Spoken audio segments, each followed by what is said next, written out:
Na kapag hindi niya naayos ang problemang ito, may posibilidad na magpalit tayo ng presidente at hindi niya matapos ang termino niya.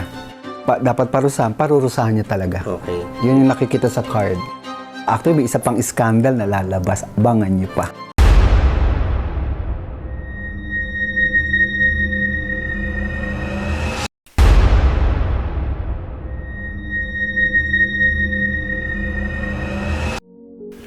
Hello po mga Kapi-TV, sa video na ito itatalakayin natin ang pagbagsak ng gobyerno at ang pagpapatalsik kay Presidente Bongbong Marcos.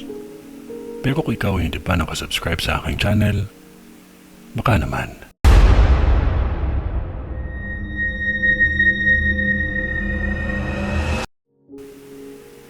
Pakinggan natin ang 5 premonition ni Jovi Vargas para sa ating bansa.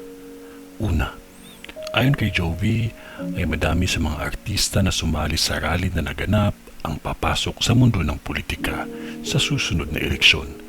Malaki ang chance daw ni Vice Ganda ayon sa kanyang nakikita bilang isang public servant. At dun naman sa mga artistang nadawit sa korupsyon ay magkakaroon ng hustisya kasi daw hindi daw papayag ang gobyerno na hindi sila mapaparusahan. Ngunit ang babala ni Jovi ay kapag walang napakulong si BBM sa mga dawit na pangalan, magagalit talaga ang taong bayan. At kapag wala siyang magawa at papabayaan niya ang mga ito, ay malaki ang posibilidad na hindi niya matapos ang termino niya bilang presidente ng Pilipinas. Pangalawa, doon naman sa tanong ng marami, kung matatapos ba niya talaga ang termino niya. Madami kasi daw ang nagagalit na sa kanya. May mga grupo na naghihintay lang at may inaabangan kasi punong-puno na ang kanilang salub sa galit at frustration sa pagpapatakbo niya sa bayan. Sa katunayan, nung nakaraang people power, kung nagkaisa lamang ang mga grupo at hindi nagkakakanya-kanya, ay mapagtatagumpayan nila sana yung pagpapatalsik sa presidente. Pangatlo, alam naman po natin na itong administrasyon na ito ay ang pinakamadalang korupsyon sa kasaysayan ng ating bansa. Hindi kasi talamak at singlala ng korupsyon na nangyari noon kaysa sa ngayon. Kasi ang pinag-uusapan na ngayon ay bilyon at trilyon na ang mga ninanakaw.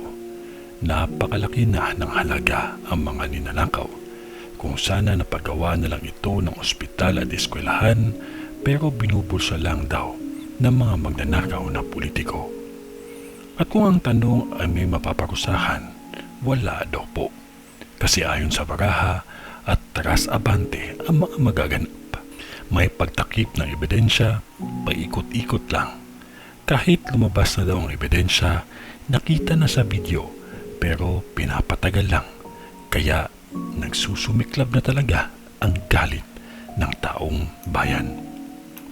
Pang-apat, kung hindi matatapos ang termino ni Bongbong Marcos, uunlad kaya ang Pilipinas? Ang sabi ng baraha, hindi pa din mararamdaman ng Pilipinas ang pag-unlad sa susunod na presidente kasi aasikasuhin pa nito ang mga problemang naiwan ng nakaraang administrasyon. 3 presidente pa ang susunod bago natin maramdaman ang kasaganahan na inaasam-asam ng ating bansa. Ayon sa nakita niya sa baraha, napakadelikado daw talaga para kay BBM na hindi niya matapos ang termino niya. Pwede talaga tayo magpalit ng lider ng Pilipinas pag hindi niya naayos ang lahat ng ito. Pwede siyang mawala sa kanyang kinauupuan, ngunit hindi siya makukulong. Madadawit lang ang pangalan niya. Pang-5, may mga binanggit na pangalan ang mapapakulong ng presidente. Nabanggit sa naturang video ang mga pangalan ni Cheese Escudero, Jinggoy Estrada, Joel Villanueva, Nancy Binay at Grace Poe. Pero ayon sa nakita ni Jovi, meron pang mga iskandalo na lulutang. Sa katunayan, nakita ni Jovi ang pangalan ni Vilma Santos na makakaladkad at may 5 o 6 na mga senador ang masasangkot at may iba dito na pagbibintangan lang at yung iba guilty talaga. At abangan daw talaga natin ang susunod na iskandalong gugulantang sa lahat.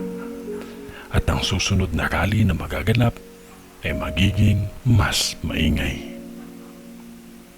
Sa ngalan ng Diyos Ama, ng Diyos Anak, at ng Diyos Espiritu Santo. Amen.